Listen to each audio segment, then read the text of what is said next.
Graças a Deus, eu gostaria de fazer um comentário aqui com todos a respeito de uma palavra, na verdade é o capítulo 7 de Mateus, que chamou muita atenção.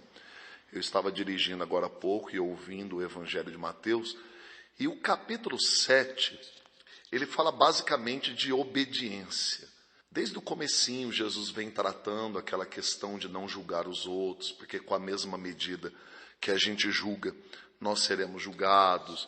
Aí ele vai falando ali com alguns religiosos a respeito de não querer tirar o cisco do olho do irmão, enquanto existe uma trave nos nossos olhos. E ele vai falando de vários pontos importantíssimos aqui no decorrer do capítulo 7, a perseverança em oração, os dois caminhos, como que nós podemos conhecer alguém, é pelo fruto e não pela aparência. E ele conclui o capítulo 7 aqui, na divisão da nossa, falando que é a prática que pode nos levar a alguma coisa. É a prática, né? Ele fala aqui que o que pratica é como que edificou uma casa sobre a rocha. O que não pratica é o insensato que edificou uma casa sobre a areia. E eu peguei aqui, enquanto estava ouvindo, algo muito importante que eu quero compartilhar. Afinal de contas, o que aconteceu? O que leva o ser humano a ser desobediente? Qual é a tentação, qual é a raiz que nos leva ao orgulho, à soberba, à rebeldia? Enquanto eu meditava, o Senhor me mostrou que a figura de autoridade foi deturpada, ela foi corrompida na nossa mente. Afinal de contas, vamos perguntar as claras aqui. Quem de nós nunca foi abusado em termos de autoridade, né? Quem de nós não tivemos, de repente, experiências terríveis, exatamente com uma figura de autoridade? Talvez um pastor, um pai, uma mãe, um professor na escola, principalmente no nosso período de infância.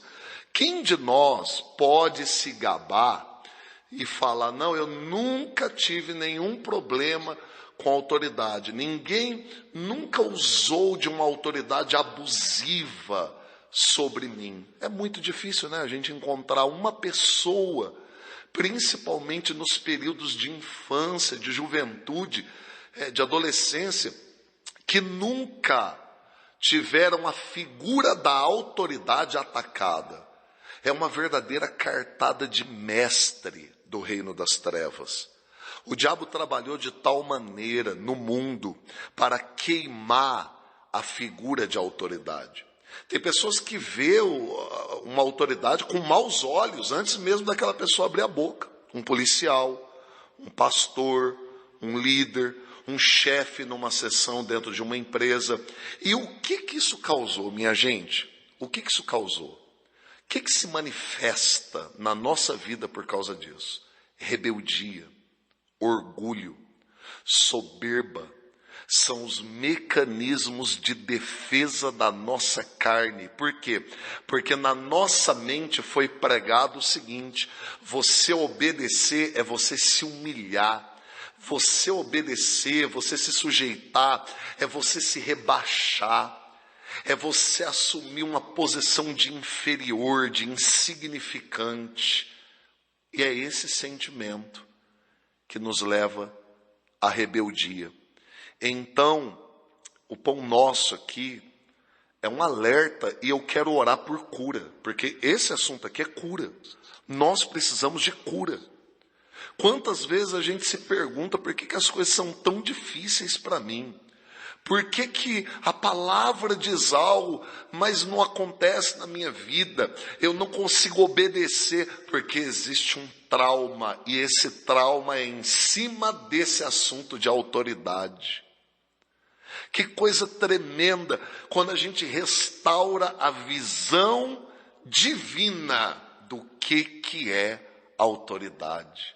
Aí eu entendo porque que Jesus ficou tão maravilhado quando aquele centurião falou assim para Jesus: olha, o senhor não precisa ir lá na minha casa, o senhor não precisa ir lá, libera apenas uma palavra, Senhor, que o meu criado vai ser curado. Sabe por quê, Jesus? Porque eu entendo o que é autoridade, eu sou um homem sujeito à autoridade, e eu tenho soldados às minhas ordens, e eu digo para esse vai, ele vai, e eu digo para o meu criado, faz isso, e ele faz. Então Jesus olhou para os discípulos, espantado, admirado, o texto diz, e falou: nem em Israel eu encontrei tanta fé. Ou seja, saber o que é autoridade tem a ver com a nossa fé.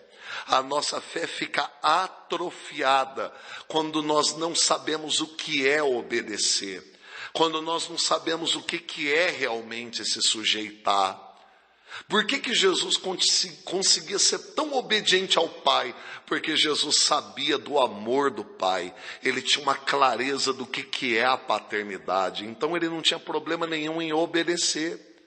O orgulho não conseguia, ele até batia a porta do coração de Jesus, a soberba, a rebeldia, mas não conseguia entrar, porque Jesus sabia do amor que o Pai tinha por ele. E qual é a nossa oração aqui agora?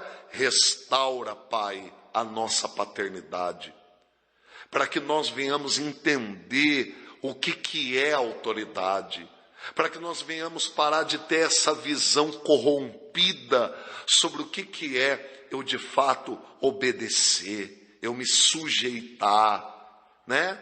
Tiago capítulo 4, versículo 7, sujeitai-vos, pois, a Deus, resisti ao diabo e ele fugirá de vós. Olha que tremendo, olha o que a palavra fala sobre a atitude de obediência. É a autoridade que nós também temos para liberar palavras e aquelas palavras se manifestarem. É um assunto muito tremendo, muito profundo. Agora feche os seus olhos, sabe, se você está ouvindo esse áudio no trânsito ou numa situação que não dá para fazer isso, volte ele depois numa situação que você pode fechar os seus olhos. Feche os seus olhos comigo agora. Traga na tua memória agora as figuras de autoridade que te machucaram. Talvez o teu pai, a tua mãe, talvez um professor. De repente é uma coisa que você nem se lembra, mas agora o Espírito Santo vai te ajudar. Ele vai trazer isso agora, e não tem problema se você começar a chorar enquanto você estiver orando comigo.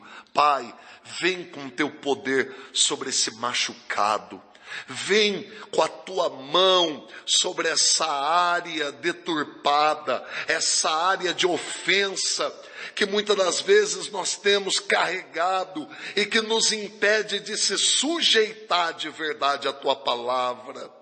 Pai, isso é um assunto tão sério, porque aquele que ouve a tua palavra e não obedece, não vai desfrutar. Então, nesse momento, em nome de Jesus Cristo, que trouxe toda essa mensagem, Pai, do capítulo 7 de Mateus, nós agora nos curvamos diante dessa palavra e oramos para que haja cura na nossa mente, caia por terra essa figura abusiva de autoridade, de desprezo, essa figura que leva a gente a associar a autoridade com abuso, a autoridade com humilhação, a autoridade com abandono. Em nome de Jesus, haja cura nas nossas almas agora, para que todas as vezes que o Senhor fluir através da vida de um irmão, de uma irmã, de um líder, de qualquer pessoa, nós venhamos estar abertos, não apenas para ouvir, mas para obedecer a sua direção. Pai maravilhoso, santo é o teu nome, haja cura sobre esse assunto nas nossas almas, e que nós possamos desfrutar de uma casa edificada sobre a rocha. Ó Senhor, eu te agradeço. Obrigado. Tu és lindo. Tu és maravilhoso, glorioso. Tu és a verdadeira figura de autoridade que nós precisamos nos espelhar, que nós precisamos olhar. Nós te amamos, nós te agradecemos. Em nome do Senhor Jesus. Amém e amém.